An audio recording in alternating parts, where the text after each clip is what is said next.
اعوذ باللہ من الشیطان اللعین الرجیم بسم اللہ الرحمن الرحیم۔ کراچی سے علی احمد میں آپ کی خدمت میں اس وقت پارہ نمبر 29 کے تیسرے رباع جس کی تلاوت کا شرف الحمدللہ میں حاصل کر چکا ہوں۔ اب اس کا ترجمہ جو علامہ سید ذیشان تجوادی صاحب نے کیا ہے وہ میں پڑھ کر سنا رہا ہوں۔ اس رباع کی ابتدا سورہ مبارکہ جن سے ہو رہی ہے۔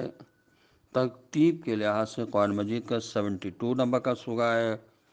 اور الحمدللہ میری عمر بھی اس وقت 72 ہو چکی ہے۔ سورہ جن مکی سورہ ہے اور اس کی ٹوٹل آیات 28 ہیں۔ بنام خدائے رحمان و رحیم، پیغمبر صلی اللہ علیہ وآلہ وسلم آپ کہہ دیجئے کہ میری طرف یہ وحی کی گئی ہے کہ جنوں کی ایک جماعت نے کان لگا کر قرآن کو سنا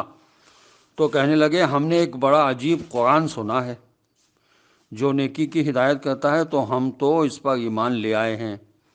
اور کسی کو اپنے رب کا شریک نہ بنائیں گے، اور ہمارے رب کی شان بہت بلند ہے، اس نے کسی کو اپنی بیوی نہیں بنایا ہے اور نہ بیٹا کسی کو بنایا ہے، اور ہمارے بے وقوف لوگ طرح طرح کی بے ربط باتیں کر رہے ہیں، اور ہمارا خیال تو یہی تھا کہ انسان اور جنات خدا کے خلاف جھوٹ نہ بولیں گے، اور یہ کہ انسانوں میں سے کچھ لوگ جنات کے بعض لوگوں کی پناہ ڈھونڈ رہے تھے، تو ہم نے گرفتاری میں اور اضافہ کر دیا، اور یہ کہ تمہاری طرح ان کا بھی خیال کیا تھا کہ خدا کسی کو دوبارہ نہیں زندہ کرے گا، اور یہ کہ تمہاری طرح ان کا بھی خیال تھا کہ خدا کسی کو دوبارہ نہیں زندہ کرے گا، اور ہم نے آسمان کو دیکھا تو اسے سخت قسم کے نگہبانوں اور شعلوں سے بھرا ہوا پایا، اور ہم پہلے بعض مقامات پر بیٹھ کر باتیں سن لیا کرتے تھے، لیکن اب کوئی سننا چاہے گا تو اپنے لیے شعلوں کو تیار پائے گا، اور ہمیں نہیں معلوم کہ اہل زمین کے لیے اس سے برائی مقصود ہے یا نیکی کا ارادہ کیا گیا ہے، اور ہم میں سے بعض نیک کردار ہیں اور بعض اس کے علاوہ ہیں، اور ہم طرح طرح کے گروہ ہیں، اور ہمارا خیال ہے کہ ہم زمین میں خدا کو عاجز نہیں کر سکتے اور نہ بھاگ کر اسے اپنی گرفت سے عاجز کر سکتے ہیں۔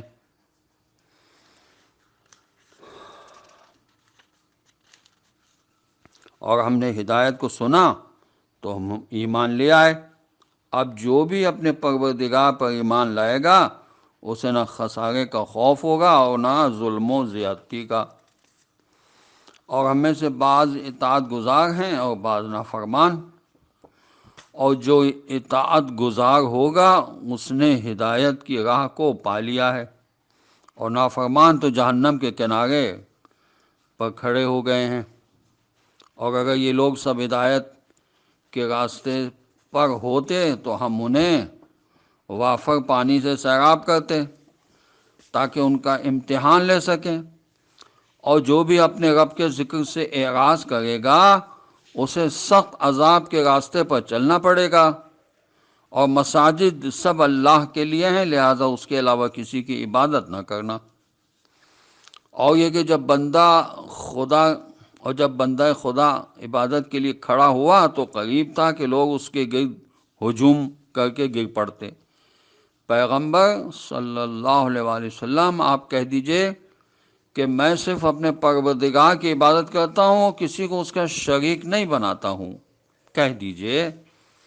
کہ میں تمہارے لیے کسی نقصان کا اختیار نہ رکھتا ہوں اور نہ فائدے کا۔ کہہ دیجئے کہ اللہ کے مقابلے میں میرا بھی بچانے والا کوئی نہیں ہے، اور نہ میں کوئی پناہ گاہ پاتا ہوں مگر یہ کہ اپنے رب کے احکام اور پیغام کو پہنچا دوں،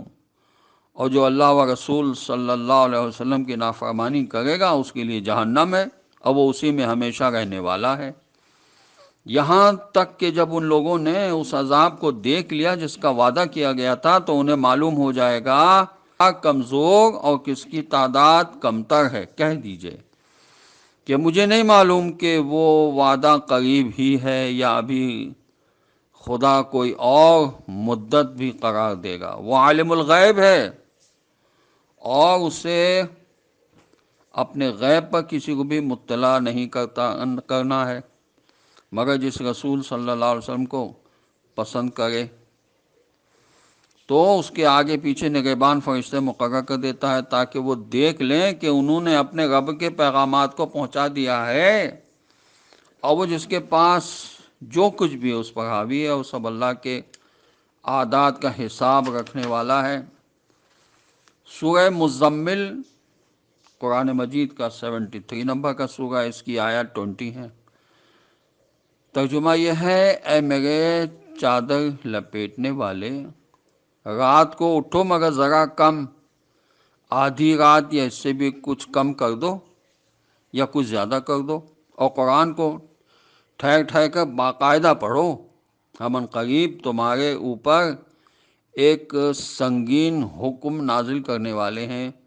بے شک رات کا اٹھنا نفس کی پامالی کے لیے بہترین ذریعہ ہے اور ذکر کا بہترین وقت ہے۔ یقیناً آپ صلی اللہ علیہ وسلم کے لیے دن میں بہت سی مشغولیات ہیں، اور آپ صلی اللہ علیہ وسلم اپنے رب کے نام کا ذکر کریں اور اسی کے ہو گئے۔ وہ مشرق و مغرب کا مالک ہے اور اس کے علاوہ کوئی خدا نہیں ہے، لہذا آپ صلی اللہ علیہ وسلم اسی کو اپنا نگران بنا لیں، اور یہ لوگ جو کچھ بھی کہہ رہے ہیں اس پر صبر کریں اور انہیں خوبصورتی کے ساتھ اپنے سے الگ کر دیں، اور ہمیں اور ان دولت مند جھٹلانے والوں کو چھوڑ دیں اور انہیں تھوڑی مہلت دے دیں۔ ہمارے پاس ان کے لیے بیڑیاں اور بھڑکتی ہوئی آگ ہے، اور گلے میں پھنس جانے والا کھانا اور دردناک عذاب ہے۔ جس دن زمین اور پہاڑ لرزے میں آ جائیں گے اور پہاڑ ریت کا ایک ٹیلا بن جائیں گے، بے شک ہم نے تم لوگوں کی طرف تمہارا گواہ بنا کر ایک رسول بھیجا ہے، جس طرح فرعون کی طرف رسول بھیجا تھا، تو فرعون نے اس رسول کی نافرمانی کی تو ہم نے اسے سخت گرفت میں لے لیا۔ پھر تم بھی کفر اختیار کرو گے تو اس دن سے کس طرح بچو گے جو بچوں کو بوڑھا بنا دے گا؟ جس دن آسمان پھٹ پڑے گا، اور یہ وعدہ بہرحال پورا ہونے والا ہے۔ یہ در حقیقت عبرت و نصیحت کی باتیں ہیں، اور جس کا جی چاہے اپنے پروردگار کے راستے کو اختیار کر لے۔ آپ صلی اللہ علیہ وسلم کا پروردگار جانتا ہے کہ آپ 2/3 رات کے قریب یا آدھی شب یا 1/3 رات قیام کرتے ہیں، اور آپ صلی اللہ علیہ وآلہ وسلم کے ساتھ ایک گروہ اور بھی ہے، اور اللہ دن و رات کا صحیح اندازہ رکھتا ہے۔ وہ جانتا ہے کہ تم لوگ اس کا صحیح احصا نہ کر سکو گے، تو اس نے تمہارے اوپر مہربانی کر دی ہے۔ اب جس قدر قرآن کو تلاش کرنے کے لیے سفر میں چلے جائیں گے اور بعض راہ خدا میں جہاد کریں گے، تو جس قدر ممکن ہو تلاوت کرو اور نماز قائم کرو اور زکوٰۃ ادا کرو اور اللہ کو قرض حسنہ دو، اور پھر جو کچھ بھی اپنے نفس کے واسطے استغفار کرو تو وہ بہت زیادہ بخشنے والا اور مہربان ہے۔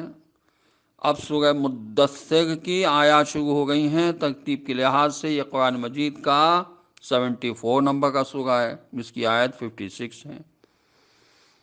بنام خدائے رحمان و رحیم، اے میرے کپڑا اوڑھنے والے، اٹھو اور لوگوں کو ڈراؤ اور اپنے رب کی بزرگی کا اعلان کرو، اور اپنے لباس کو پاکیزہ رکھو اور برائیوں سے پرہیز کرو، اور اس طرح احسان نہ کرو کہ زیادہ کے طلبگار بن جاؤ، اور اپنے رب کی خاطر صبر کرو۔ پھر جب سور پھونکا جائے گا تو وہ دن انتہائی مشکل دن ہوگا، کافروں کے واسطے تو ہرگز آسان نہیں ہوگا۔ اب مجھے اور اس شخص کو چھوڑ دو جس کو میں نے اکیلا پیدا کیا ہے اور اس کے لیے کثیر مال قرار دیا ہے، اور نگاہ کے سامنے رہنے والے بیٹے قرار دیے ہیں، اور ہر طرح کے سامان میں وسعت دے دی ہے، اور پھر بھی چاہتا ہے کہ اور اضافہ کر دوں ہرگز نہیں، یہ ہماری نشانیوں کا سخت دشمن تھا، تو ہم ان قریب اسے سخت عذاب میں گرفتار کریں گے۔ اس نے فکر کی اور اندازہ لگایا تو اسی میں مارا گیا کہ کیسا اندازہ لگایا، پھر اسی میں اور تباہ ہو گیا کہ کیسا اندازہ لگایا، پھر غور کیا، پھر تیوری چڑھا کر منہ بسورا، پھر منہ پھیر کر چلا گیا اور اکڑ گیا، اور آخر میں کہنے لگا کہ یہ تو ایک جادو ہے جو پرانے زمانے سے چلا آ رہا ہے، یہ تو صرف انسان کا کلام ہے، ہم ان قریب اسے جہنم واصل کر دیں گے، اور تم کیا جانو کہ جہنم کیا ہے، وہ کسی کو چھوڑتی نہیں اور باقی رکھنے والی نہیں ہے، یعنی زندہ نہیں رکھے گی، یعنی سکون میں نہیں رہنے دے گی، زندہ تو رہے گا، مرے گا نہیں وہاں، بدن کو جلا کر سیاہ کر دینے والی ہے جہنم، اس پر 19 فرشتے معین ہیں، اور ہم نے جہنم کرنے کے بعد صرف فرشتوں کو قرار دیا ہے، اور ان کی تعداد کو کفار کی آزمائش کا ذریعہ بنا دیا ہے کہ اہل کتاب کو یقین حاصل ہو جائے اور ایمان والوں کے ایمان میں اضافہ ہو جائے، اور اہل کتاب یا صاحبان ایمان اس کے بارے میں کسی طرح کا شک نہ کریں، اور جن کے دلوں میں مرض ہے، اور کفار یہ کہنے لگے ہیں کہ آخر اس مثال کا مقصد کیا ہے، اللہ اسی طرح جس کو چاہتا ہے گمراہی میں چھوڑ دیتا ہے، اور جس کو چاہتا ہے ہدایت دے دیتا ہے، اور اس کے لشکروں کو اس کے علاوہ کوئی نہیں جانتا ہے، یہ تو صرف لوگوں کی نصیحت کا ایک ذریعہ ہے۔ ہوشیار، ہمیں چاند کی قسم اور جاتی ہوئی رات کی قسم اور روشن صبح کی قسم، یہ جہنم بری چیزوں میں سے ایک چیز ہے، لوگوں کے ڈرانے کا ذریعہ ہے، ان کے لیے جو آگے پیچھے ہٹنا چاہیں، ہر نفس اپنے اعمال میں گرفتار ہے، علاوہ اصحاب یمین کے، وہ جنتوں میں رہ کر آپس میں سوال کر رہے ہوں گے مجرمین کے بارے میں، آخر تمہیں کس چیز نے جہنم میں پہنچا دیا؟ وہ کہیں گے کہ ہم نماز گزار نہیں تھے اور مسکین کو کھانا نہیں کھلایا کرتے تھے، لوگوں کے برے کاموں میں شامل ہو جایا کرتے تھے، اور روز قیامت کی تکذیب کیا کرتے تھے، یہاں تک کہ ہمیں موت آ گئی تو انہیں سفارش کرنے والوں کی سفارش بھی کوئی فائدہ نہ پہنچائے گی۔ آخر انہیں کیا ہو گیا ہے کہ یہ نصیحت سے منہ موڑے ہوئے ہیں، گویا بھڑکے ہوئے گدھے ہیں جو شیر سے بھاگ رہے ہیں۔ حقیقتاً ان میں ہر آدمی اس بات کا خواہش مند ہے کہ اسے کھلی ہوئی کتابیں عطا کر دی جائیں، ہرگز نہیں ہو سکتا۔ اصل یہ ہے کہ انہیں آخرت کا خوف ہی نہیں ہے۔ ہاں ہاں، بے شک یہ سراسر نصیحت ہے، اب جس کا جی چاہے اسے یاد رکھے، اور یہ اسے یاد نہ کریں گے